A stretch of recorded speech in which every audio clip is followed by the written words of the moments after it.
আসসালামু আলাইকুম। প্রথমেই আপনাদের সুস্বাস্থ্য ও দীর্ঘ কামনা করে শুরু করছি আজকের এপিসোড। বন্ধুরা, সাথে আছি আমি গোলাম মুস্তফা। লার্নিং ইঞ্জিনিয়ারিং টেকনোলজির পক্ষ থেকে আপনাদের সবাইকে জানাই অনেক অনেক শুভেচ্ছা ও অভিনন্দন। আজকে আমি অ্যাডোব ইলাস্ট্রেটরের পেন টুল নিয়ে আলোচনা করব। তো চলুন আমরা প্র্যাকটিক্যালি শুরু করি। তার আগে ছোট্ট একটা রিকোয়েস্ট করি, যদি আপনি আমার চ্যানেলে নতুন এসে থাকেন তাহলে দয়া করে আমার চ্যানেলটা সাবস্ক্রাইব করবেন, পাশে থাকা বেল বাটনটা ক্লিক করে রাখবেন লেটেস্ট ভিডিও সবার আগে পাওয়ার জন্য। আর যারা সাবস্ক্রাইব করেছেন তাদেরকে অশেষ ধন্যবাদ। সাথেই থাকবেন। ফিরে আসছি ছোট্ট একটা বিরতির পর।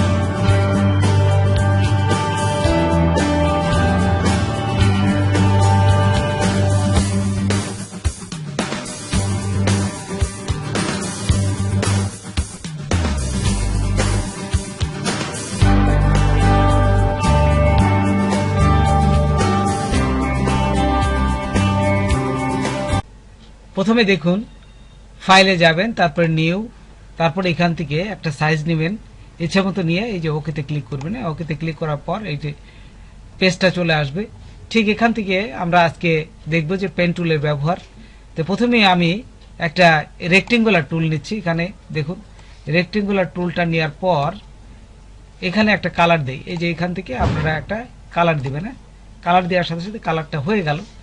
তারপর এই কালার থাকা অবস্থায় এখন এই যে পেন টুলের দেখুন নিচে আছে অ্যাড অ্যাঙ্কার পয়েন্ট টুল। তো কিভাবে অ্যাড করবেন, তো এইখানে আমি ক্লিক করলাম। ক্লিক করার পর দেখুন এখানে 4টা পয়েন্ট আছে, 1 2 3 4টা।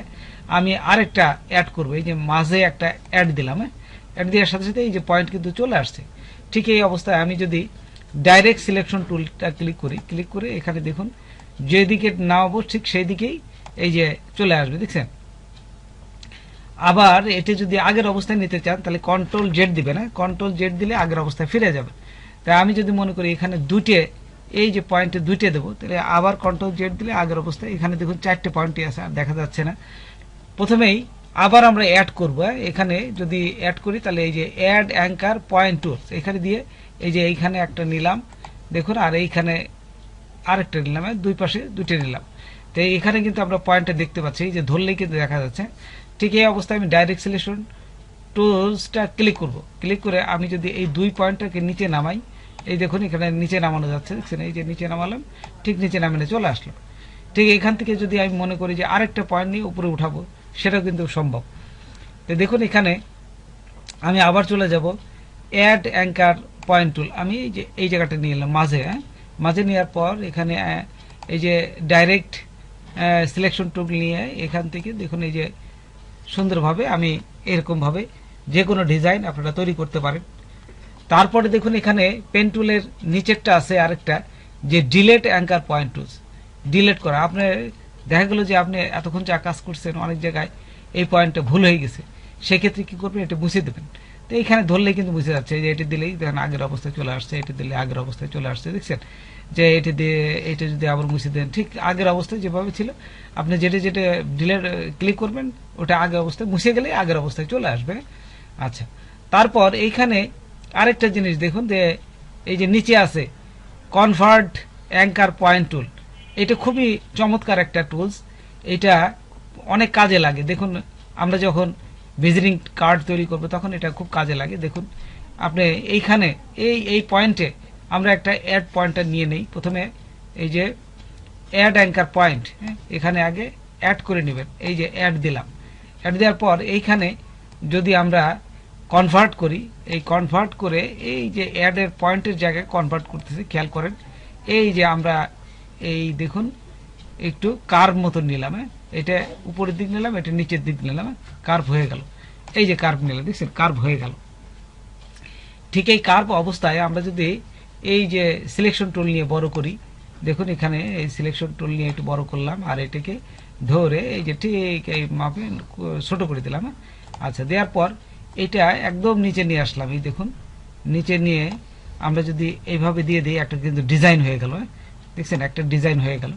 তারপরে এটা যদি মনে করেন যে আরো কার্ভ করবেন, সেই ক্ষেত্রে এটাও কার্ভ করতে পারেন, যে মনে করেন যে এটা কার্ভ করে এই যে একটু উপরে নেবেন, এটা নিচে নেবেন, এই যে পয়েন্টার প্রথমে পয়েন্টার নিয়ে নেবেন আগে, আবার আমরা এই পয়েন্টটা আবার ক্লিক করে নিয়ে নিই, এই যে কনভার্ট অ্যাঙ্কার পয়েন্ট, এটা নিয়ে এই পয়েন্টে ধরবেন, ধরে এই যে দেখুন আবার কার্ভ করতেছে, দেখছেন এই যে আমি যতদূর পারি নিচে নিলাম, নিয়ে ছাড়িয়ে দেবেন, এই দেখুন একটা ডিজাইন হয়ে গেল। আচ্ছা, এখন যদি মনে করেন এই ডিজাইনটা আমি উপরেও নেব, তাহলে কিন্তু সম্ভব। সেটা কেমন করে দেখুন, অল্ট চেপে ধরবেন, অল্ট চেপে ধরে এটা সিলেক্ট থাকা অবস্থায় অল্ট চেপে ধরে আস্তে করে টান দেবেন, আরেকটা হয়ে যাবে। তারপর এটা ঘোরায় ফেলেন, এই যে দেখুন আমি একটু ঘোরাচ্ছি, এই কোনায় ধরলেই কিন্তু ঘুরবে, এই যে দেখুন এখানে ধরলে এই যে ঘুরে যাবে, দেখছেন সুন্দরভাবে ঘুরে যাবে। এখান থেকে ঘোরার পর এখানে আপনি উপরে নিয়ে গেলেন, এই যে নিয়ে যে বসাই দিলে দেখুন সুন্দর একটা ডিজাইন হয়ে গেল। তো এইভাবে সুন্দর সুন্দর ডিজাইন তৈরি করতে পারবেন আপনারা। ঠিক একটু ঘোরায় মাঝে নিয়ে নেবেন, তাহলে যদি অনেক সময় কার্ভ হয়, দেখুন বেশি চলে গেছে, আপনারা আস্তে আস্তে করবেন। আমি যেহেতু টিউটোরিয়াল একটু জোরে করছি, অনেক সময় অনেক জায়গায় মিশবে না তাড়াতাড়ির জন্য, তা আপনারা আস্তে আস্তে করবেন, এটা সুন্দরভাবে একটা ডিজাইন চলে আসবে। আচ্ছা, তারপর এই যে কোনো যদি আমি পেন টুল ব্যবহার করি, সেই ক্ষেত্রে পেন টুল দেখুন এখানে সুন্দরভাবে আপনার যেখানে যেখানে দরকার এই যে পেন টুল ব্যবহার করতে পারবেন।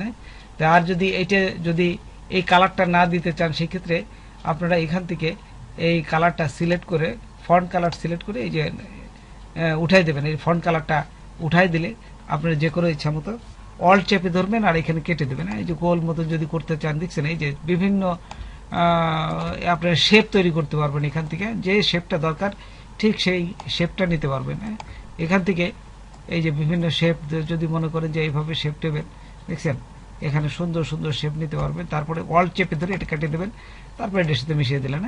এই যে দেখুন এখানে যেটা মনে করেন যে এইভাবে একটা শেপ নেবেন, দিয়ে এখানে কেটে দিলেই হয়ে যাবে। তো এইভাবে একটা কালার দিবেন, যদি মনে করেন যে এই কালার একটা কালার দিয়ে দিই এখানে, তো এখানে কালার দিলে আপনি কালার নিয়ে নেবে।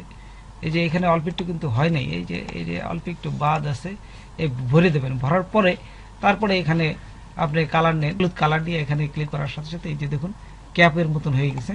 তো এইভাবে আপনারা যে কোনো সুন্দর সুন্দর ডিজাইনগুলো তৈরি করতে পারবেন। এখন যদি আমরা এটিকে সেভ করতে চাই, তাহলে কিভাবে সেভ করব? তো দেখুন আমি এই প্রথম আপনাদের সেভের অপশনটা দেখাচ্ছি। আমরা আমাদের ফাইলটিকে কয়েকভাবে সেভ করতে পারি। যেমন আমরা যদি ফাইলটি নিয়ে পুনরায় কাজ করতে চাই, এটিকে এআই ফরম্যাটে আউটলাইন না করে সেভ করতে হবে। আর যদি ফাইলটিকে ফাইনাল প্রিন্টের জন্য প্রস্তুত করি, তাহলে সেটাকে আউটলাইন করে ফাইল মেনু থেকে সেভ অ্যাজ অপশনে গিয়ে সেভ অ্যাজ টাইপে ইপিএস অপশনটি সিলেক্ট করতে হবে। তাছাড়া যদি ব্যাকডেট ভার্সন ইনস্টল সফটওয়্যারের সেটিকে পাঠানোর প্রয়োজন পড়ে, তাহলে অবশ্যই ভার্সনটি সেভ অপশনে উল্লেখ করে দিতে হবে। তো দেখুন এখন আমরা যাবো এই যে ফাইল, তারপরে এই যে সেভ অ্যাজ এ যাবে না, সেভ অ্যাজে যাওয়ার পরে এইখান থেকে আমি আপনাদের বলেছিলাম যদি আপনারা এটা আবার কাজ করতে চান, সেই ক্ষেত্রে এআই, এই যে দেখুন অ্যাডোবি ইলাস্ট্রেটর এআই, এটা দিবেন। এটা দিলে আপনারা পরবর্তীকালে আরও এখানে মডিফাই করতে পারবেন। আর যদি মনে করেন যে না এটা মডিফাই করবো না, একবারে কাজটা করে দেবো, তখন ইপিআই, এই যে ডট ফোটা অ্যাডোবি ইলাস্ট্রেটর ইপিএস, এটি দিবেন। এটি দিয়ে আপনারা যেখানে সেভ করবেন ঠিক সেখানে সেভ করে এখানে একটা নাম দিবেন, যে ইলাস্ট্রেটর ফাইল, এটা USTRATOR ইলাস্ট্রেটর একটা ফাইলের নাম দিবেন। নাম দিয়ে এই যে এখানে যদি সেভে ক্লিক করেন, তাহলেই আপনারা সেভ হয়ে যাবে।